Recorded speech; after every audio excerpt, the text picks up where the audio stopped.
¿Se imaginan que una discusión sobre teología pudiera provocar una guerra civil? Bueno, en el siglo XVII, Jacobo Arminio pensaba que era una posibilidad muy real. Hoy vamos a sumergirnos en su Declaración de Sentimientos, un texto que es mucho más que teología, es una súplica por la paz en una nación que estaba al borde del abismo. Para que nos demos una idea de la magnitud de esto, primero hay que entender lo que estaba en juego. Arminio se dio cuenta de que este debate no era un simple ejercicio académico. No. Él creía que si no lo manejaban con cuidado, con diálogo, la cosa podía terminar en violencia. Literalmente, el futuro de la nación pendía de un hilo. Ok, para desentrañar todo este asunto, vamos a seguir una ruta bien clara. Primero, vamos a ver quién era este teólogo que estaba en el ojo del huracán. Después, nos metemos de lleno al debate sobre la predestinación. De ahí, pasamos a la relación entre la gracia y el libre albedrío. Vemos cómo estas ideas impactan la vida real y cerramos con la verdadera intención de Arminio, un urgente llamado al diálogo. Bueno, arranquemos con la situación de Jacobo Arminio. Es importante entender que no era un rebelde buscando problemas, para nada. Él era un profesor de teología súper respetado en la Universidad de Leiden, que de repente se vio contra la pared, enfrentando acusaciones pero muy serias sobre lo que enseñaba. Miren, para poner las cosas en contexto, en la Holanda de esa época, la Confesión belga y el Catecismo de Heidelberg no eran sugerencias, eran el pilar de la fe. Ir en contra de eso no era un simple «no estoy de acuerdo», era una acusación de herejía, algo que te podía costar la carrera. Y aún así, Arminio se mantuvo firme, convencido de que lo que enseñaba estaba en línea con las Escrituras.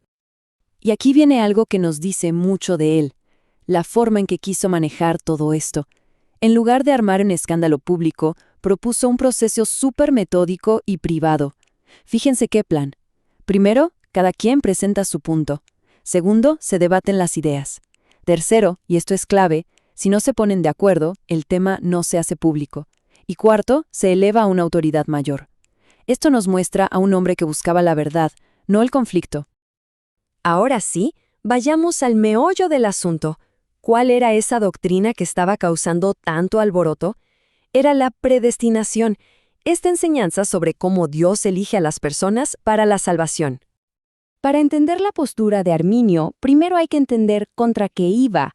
Había una visión de la predestinación que, para ponerlo fácil, decía que Dios, desde antes de la creación, ya tenía una lista. Tú te salvas, tú no. Y claro, para Arminio, esta idea era muy problemática. Le generaba un ruido tremendo. Y aquí están sus críticas punto por punto. La más fuerte, sin duda, era esta. Si Dios decreta que alguien se va a condenar y luego orquesta su pecado para que eso pase, ¿no estamos diciendo que Dios es el autor del pecado? Para Arminio eso era inconcebible. Sentía que esa visión hacía que la creación pareciera un montaje para la condenación y le quitaba el sentido a la vida eterna como una recompensa.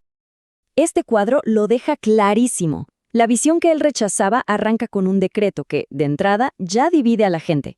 Pero para Arminio, el punto de partida es otro, es Jesucristo. Él es la solución de Dios para toda la humanidad. La elección entonces no es arbitraria, se basa en que Dios ya sabe de antemano quiénes, por su propia voluntad movida por la gracia, van a creer y a perseverar. Entonces, ¿cuál era la propuesta de Arminio? Bueno, él la organizó en 4 pasos lógicos. Fíjense en el orden, es clave. Primero que nada, Cristo. Después, la condición para ser salvos, la fe. Luego, los medios. Dios nos da todo lo necesario para poder creer. Y solo al final, como resultado de lo que Dios ya sabía que pasaría, viene el decreto de salvar o condenar a personas específicas.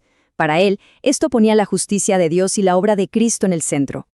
Claro, esto abre otra puerta, ¿no? Si la fe es clave, entonces, ¿qué pasa con nuestra voluntad? ¿Cómo interactúa la gracia de Dios con nuestra capacidad de decidir? Y aquí es donde el debate se puso todavía más intenso. Y ojo, es súper importante aclarar algo aquí. Arminio no estaba diciendo que nos podemos salvar solos. ¡Para nada! Él era clarísimo. Después de la caída, nuestra voluntad está, digamos, atada al pecado. No podemos hacer nada bueno por nuestra cuenta. Necesitamos sí o sí que la gracia de Dios por el Espíritu Santo nos regenere, nos renueve, para que entonces sí podamos querer y hacer el bien. Sin la gracia primero, no hay nada. Y aquí está el punto crucial. El debate no era si la gracia era necesaria. En eso todos estaban de acuerdo. La verdadera pregunta era, ¿cómo funciona esa gracia? ¿Es como una fuerza que te arrastra y no te puedes oponer? ¿Es irresistible? Arminio, leyendo las Escrituras, llegó a la conclusión de que no. Él creía que la gracia es superpoderosa, suficiente para salvar, pero se le puede decir que no. La gracia nos da la capacidad, pero no nos obliga. Ahora, no pensemos que esto era un debate de café entre teólogos. A Arminio le preocupaba de verdad cómo estas ideas aterrizaban en la vida diaria de la gente. ¿Cómo afecta esto a la forma en que oramos, a nuestras acciones, a nuestra seguridad en la fe? Y uno de sus argumentos más fuertes tenía que ver con la oración. Piénsenlo, si el destino de todo el mundo ya está escrito en piedra desde antes de que existiera el tiempo, ¿para qué orar por la salvación de alguien? Pierde un poco su razón de ser, ¿no? Se vuelve más un acto de resignación que una petición con esperanza. Esta pregunta es demoledora. ¿Cómo le pides a Dios por algo que supuestamente Él ya decidió de forma inalterable? Si todo está cerrado, ¿qué sentido tiene orar para que un familiar crea o para pedir fuerzas para seguir adelante? Para Arminio, esto era un problema grande, porque veía la oración como un canal real para recibir la gracia de Dios. Pero el impacto iba más allá. Arminio vería otros peligros. Por un lado, podía generar una especie de ¿para qué me esfuerzo si ya está todo decidido? Y por el otro, podía causar una desesperación terrible. Imaginen pensar que tal vez uno no está en la lista, una angustia brutal. Él vio gente que por esto mismo terminaba dejando la iglesia. Y con todo esto llegamos al corazón de su declaración de sentimientos, que al final no era un documento para pelear. Todo lo contrario, era una petición, casi un ruego por sentarse a hablar. Un diálogo con argumentos, con respeto y con la Biblia sobre la mesa. Y escuchen estas palabras que él mismo escribió. Nos dan una foto perfecta de su actitud. Él no llega en plan, yo lo sé todo y ustedes están mal. No, llega con una humildad increíble, diciendo que está tan dispuesto a ser enseñado como a enseñar. Habla de moderación y docilidad. ¡Qué talante! Ese es el espíritu que él proponía para las discusiones de fe. Entonces, para resumir, este libro, esta declaración, no es un ataque.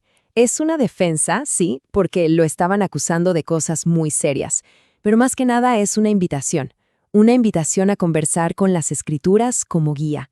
La verdad es que es un tremendo ejemplo de cómo manejar desacuerdos fuertes. Y esto nos deja pensando, ¿verdad? La actitud de Arminio nos pone sobre la mesa una pregunta súper actual. Hoy en día, que todo es tan polarizado en tantos temas, ¿qué hace falta para poder hablar de nuestras convicciones más profundas con esa moderación y docilidad de la que él hablaba? Es una buena pregunta para quedarse reflexionando. Claro, lo que hemos recorrido aquí es solo un vistazo a la declaración de sentimientos, pero esa pregunta que él dejó flotando sobre cómo debatir con respeto sigue tan vigente como entonces. Si esta búsqueda de diálogo les parece valiosa, de verdad que vale la pena meterse de lleno a leer sus argumentos en el libro. Para conocer más, les invitamos a visitar nuestra página web en www.teologiaparavivir.com para más detalles.